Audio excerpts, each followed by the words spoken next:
आप दोनों बताएं कि आपको क्या लगता है हमारे एजुकेशन सिस्टम में क्या चेंजेस आने चाहिए और क्या चैलेंज है जो फेस करते हैं हम? हमारे एजुकेशन में यही है कि आजकल कंपटीशन बहुत ज़्यादा है और वैकेंसी वगैरह गवर्नमेंट एग्ज़ाम की बहुत कम आ रही है, जिससे स्टूडेंट लोगों को बहुत प्रॉब्लम हो रही है। बहुत सारे स्टूडेंट प्रिपरेशन कर रहे हैं, पर उसी में इतना टफ कंपटीशन की वजह से सबका शॉर्ट लिस्ट नहीं हो सकते हैं और जॉब पाना मुश्किल है इस समय। इसीलिए वही है कि ज़्यादा वैकेंसी वगैरह आना चाहिए टाइम टू टाइम। अच्छा, आपको क्या लगता है क्या सबसे ज़्यादा चैलेंजेस स्टूडेंट अभी फेस कर रहे हैं? सबसे ज़्यादा प्रॉब्लम ये आ रही है कि जो फर्जीवाड़ा वगैरह चल रहा है, जैसे कि अपन पटवारी एग्ज़ाम वगैरह काफ़ी एग्ज़ाम अपन को देखने को मिल रही है, जिसमें बहुत सारे एक जैसे हो रहे हैं। मतलब जैसे नीट वगैरह में इतने घोटाले हो रहे हैं। अभी नीट की एग्ज़ाम हुई थी जिसमें काफ़ी प्रॉब्लम फेस करनी पड़ी है बच्चों को, बहुत सारी प्रॉब्लम फेस करनी पड़ी। एक जैसे मतलब नंबर से एक जगह से सिलेक्शन हुए, क्या पता क्या फर्जीवाड़ा, ना तो उनकी जाँच होती है, बाद में कुछ नहीं होता है, बाद में जाके बच्चों को ही प्रॉब्लम आती है। सोचते हैं हो जाएगा, सही हो जाएगा, और इसी चक्कर में बच्चे प्रिपरेशन भी नहीं करते हैं, उसके बाद फिर उनकी भर्तियाँ भी हो जाती है। ऐसा बहुत सारे चैलेंजेस है, जैसे कि कुछ एजुकेशंस में अभी मतलब अगर सारी एजुकेशंस में देखी जाए तो कुछ चीज़ें ऐसी हो रही है कि एजुकेशन को लेकर इतना सीरियस नहीं है। मतलब कुछ जैसे टीचर्स वगैरह भी हैं और तो वो प्रॉपर आते नहीं हैं। नॉट इन कॉलेज, स्कूल्स वगैरह बहुत सारी चीज़ों में देखा जा रहा है कि टीचर्स वगैरह आते नहीं हैं, पढ़ाते नहीं हैं। इसमें मतलब चेंज का ऐसा है कि मतलब देखा जाए तो हर इसमें फ़ीस ज़्यादा है, चाहे एमए करो या कुछ बीए बीकॉम वगैरह करो, तो फीस थोड़ा कम होना चाहिए।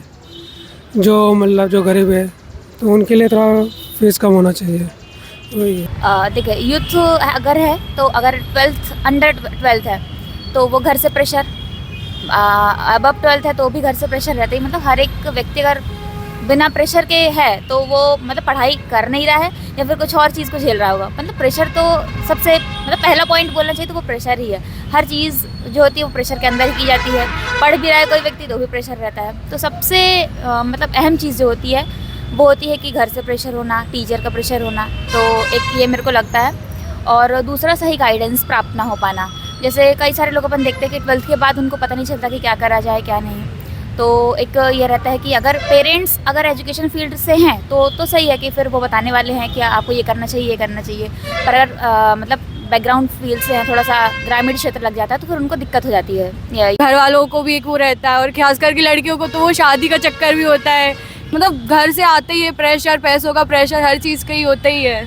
तो मतलब एक सीधे लगे रहना बहुत लड़कियों के लिए तो होता ही है। एक एज लिमिट भी रहती है कितने साल के, और फिर एज लिमिट तो ठीक है, पर और ये भी होता है कि आप कहाँ से आ रहे हो वो भी डिपेंड करता है, क्योंकि मतलब घर वालों की सोच कैसी है, आपके आसपास वालों की सोच कैसी है, वो भी प्रेशर बनाई देते हैं। अच्छा, तो आपको क्या चैलेंजेस फेस किए हैं आपने यहाँ के? सबसे पहले तो यहाँ आके इस मतलब एनवायरनमेंट में रहना ही बहुत बड़ी बात है, क्योंकि घर परिवार को छोड़ के आना एक बहुत बड़ा मतलब नहीं हो पाता है। उसके बाद यहाँ इतना कंपटीशन, जो हर कोचिंग में मतलब लाखों बच्चे जो कंपटीशन की तैयारी कर रहे हैं, उनमें आगे आना, उन टेस्ट वगैरह इनमें मतलब बहुत सभी जगह कंपटीशन। क्या चीज़ें हैं जो फेस करते हैं अभी स्टूडेंट सबसे ज़्यादा? ये एजुकेशन ही मतलब ज़्यादातर जॉब वगैरह है। मतलब जैसे ज़्यादातर देखा जाए तो एजुकेशन तो पूरी हो जाती है, डिग्री वगैरह तो हो जाती है, पर उनको जॉब नहीं मिल पाती है। ज़्यादातर सब मतलब गवर्नमेंट की तैयारी करते हैं तो वो कि उनको फिर मिल नहीं पाती है या तो फिर वैकेंसी नहीं आती है। सबसे बड़ी बात तो यही प्रॉपर गाइडेंस नहीं मिल पाता।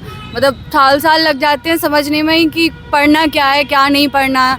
रोज़ सिलेबस चेंज हो जाता है कई बार, और फिर उसके बाद उसके हिसाब से आने में किताबें आने में 2-2 साल लग जाते हैं। सही तरीके से किताबें नहीं मिल पाती। कोचिंग में ठीक ठाक गाइडेंस मिल जाता है पर उतना नहीं मिलता कि हमें पढ़ना क्या है, करना क्या है, लिखना क्या है। मेंस में तो सबसे ज़्यादा प्री तो फिर भी हो जाता है, पर मेंस में सबसे ज़्यादा लिखना ज़्यादा ज़रूरी होता है, तो उसका गाइडेंस सही से मिल नहीं पाता। तो हर चीज़ चैलेंज करनी पड़ती है। मतलब अगर गर्ल्स भी है तो गर्ल्स के लिए भी मतलब बाहर निकलते हैं तो गर्ल्स को ही गलत समझा जाता है। मतलब उनकी प्रोटेक्शन, उनके मतलब हर चीज़ में यार कि लड़कियाँ ये है तो लड़की बाहर जाके बिगड़ जाएगी, ये करेगी वो करेगी, मतलब हर चीज़ में होता है। रहने में और दूर रहकर पढ़ने में कितना ज़्यादा मुश्किल पड़ता है एक स्टूडेंट को? मुश्किल तो पड़ता है। एक तो यहाँ पे इनको अलग से रहना पड़ता है, ऊपर से फ्लैट का किराया वगैरह है, या फिर अप डाउन करना पड़ता है। मतलब ये है कि अपना घर बार छोड़ के मतलब इधर सिटी में पढ़ना पड़ता है, तो ये है आना जाना प्रॉब्लम रहता है। वही है। कितना टफ होता है एक नए शहर में रहकर फिर पढ़ाई करना? स्टार्टिंग पे टफ लगता है क्योंकि बाहर आना, नए दोस्त, एक मेन दिक्कत ये भी रहती है कि आपको दोस्त कैसे मिल रहे हैं।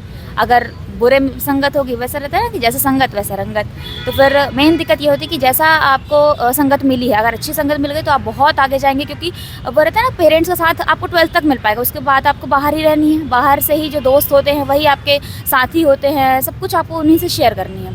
बहुत बुरा लगता है, मतलब अपनी कामयाबी के लिए अपने घर से दूर रहना बहुत बड़ी बात है। घर वालों से दूर रहना, घर वालों की रोज़ मतलब याद सताती रहती है सांस। ये तो है। चलो थैंक यू सो मच बताने के लिए। Nice to meet you bro. YouTube channel आप लेट्स वॉक एंड टॉक।